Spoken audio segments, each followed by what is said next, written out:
Hi everyone, Paul here. Welcome along. A very quick project this time. It's Sunday. Yesterday I produced the Snowman in the previous project video, and the wife absolutely loved it. And so she asked me to, well, she's asked me two things actually. First of all, she asked me to make a Christmas tree, and then she also wants me to make a snowman for her mother. So today I decided to come out and have a go at a Christmas tree. I checked my small stock of wood, and I didn't really have any oak that I could use straight away other than probably hand sawing it, so opted for a nice piece of spalted beech. I mean, photos to follow. There's quite a few photos I took of this, and it is, I mean, especially when you get that sanding sealer on it, it just brings the whole thing alive. It really is gorgeous, as Craig Revel-Hawes would say.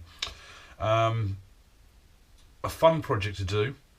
Now, I did a little bit of research on the internet before I opted for this. Went onto Pinterest, and I mean, I've been on there before looking for Christmas options and stuff like that, probably about a month or so ago. So today, this morning, I went on there again, and there are loads and loads of designs. I wasn't over keen on doing one where you'd got the little thin slats going all the way up to the centre.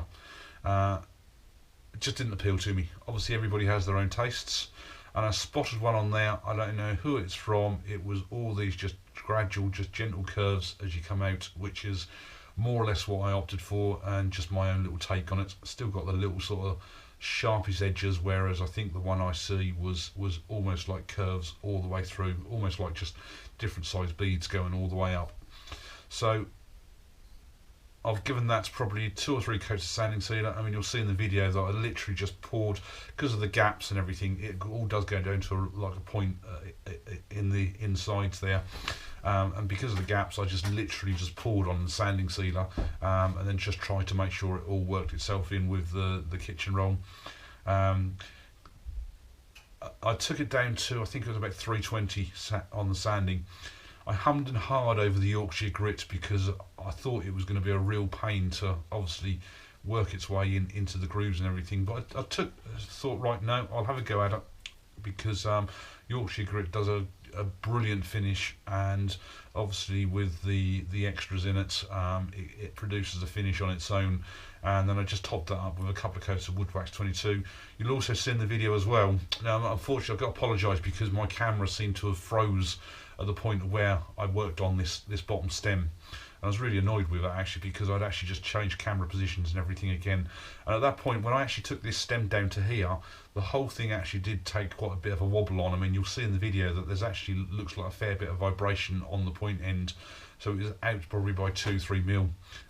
So it's, and then in the actual chuck, it was as solid as anything. So it was just pure and simply just from the flex of the wood. And I mean, that's what, good 20 mil there, I suppose, nearly an inch. So I mean, there's still a fair substantial amount of wood to hold it in place. But it just got a bit of a wobble on. It wasn't a problem because I'd obviously done everything I needed to do. It was just a case of really sort of sanding up and doing the sanding sealer, polish, etc. that way. So I'd say a really fun project. I mean, Spalted Beech is just amazing wood. I mean, and again, I think it really works well with the Christmas tree, because I mean, because you've got all these gaps in here, especially when you've got like this grain, the spalted bit coming down here, it's sort of like almost chunks all the way through. I mean, that one there just runs all the way through, right through in the centre and everything like that. So really pleased. I'm certainly going to have probably a go at more.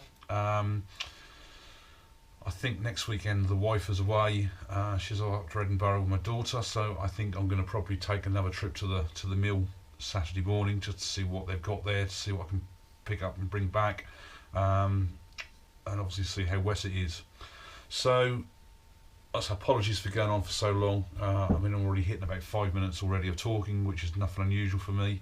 If this is your first time here, please do subscribe, because I mean, I don't think I've actually done 2 videos alike at the moment. It's getting really hard to come up with new ideas, especially since I haven't been turning that long as well. I try to do something different all the time. For my existing subscribers, thank you very much. I am so close to 300 subscribers now. It's just unbelievable to think that so many people have got an interest with somebody who's so new to turning. Hopefully I do give some different ideas to people because of my take on different projects just tends to have a little twist each time. So I try not to totally copy anybody else. A big thank you for everybody watching anyway, regardless. Please do hit the like button, hit the share button, and certainly do leave a comment below, because I mean, I think that wood is absolutely magnificent. It really is so nice. And yes, I mean, let me think what you think of the design. I mean, I love the design actually. I still think like there's another one I want to do. There's another one on Pinterest I see which had actually got, it would have probably only been about 3 or 4 of these stems, leaves sort of areas coming out, and they were more like big sweeping curves in, and sort of like either fairly sort of flat on the bottom, a bit like that one, or they may well have tapered back upwards inside a bit. So yeah, I mean, everybody to their own tastes. So anyway, thank you all for watching, and I'll see you all on the next project video. Thanks a lot. Bye.